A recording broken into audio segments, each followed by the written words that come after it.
The Daily Mail have got a story about tyrannical policies by a tyrannical government that haven't worked out quite as planned. I'm starting to think that bat was a bad idea, Nick. Yeah, they've gone with President Xi finally admits the mistakes of China's disastrous zero-COVID policy, which is quite something. You know, it's bad when China are admitting mistakes. I wonder when we're going to admit ours. But he said some fascinating things. He said, since COVID-19 struck, we have put the people first, which I just thought was lols.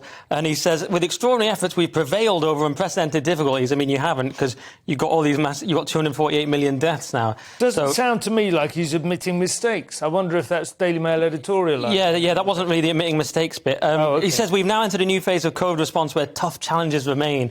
So, you know, that's perhaps the closest he got to admitting it. But yeah. I mean, he almost sounds like Hillary Clinton or something. It's like it's not that rhetoric, bad, isn't it? Yeah, I'm not. It does sound like that, but yeah, I mean, the fact that they've only officially claimed, as I said before, 5,250 deaths versus the real figure is pretty amazing. But yeah, they're in trouble because they had this unprecedented huge protest. So it seems to take a lot for the Chinese people to protest, but it was so brutal the lockdown. They've eventually done something, and they proved none of this stuff works. Zero COVID lockdowns, none of it works. And protesting, not even in China, which has got all the equipment needed to make it work. Yeah, protesting in China is a serious thing. You know, you get shot at the Tiananmen Square protesters got shot, and apologies to anybody watching on the internet in China, you will have a knock on the door in 3 minutes. But yeah, they got shot and killed, whereas over here, you protest, the worst thing that's going to happen is you look bad in an Instagram selfie. Yeah. So, and The Independent calls you a name, calls you an anti-vaxxer.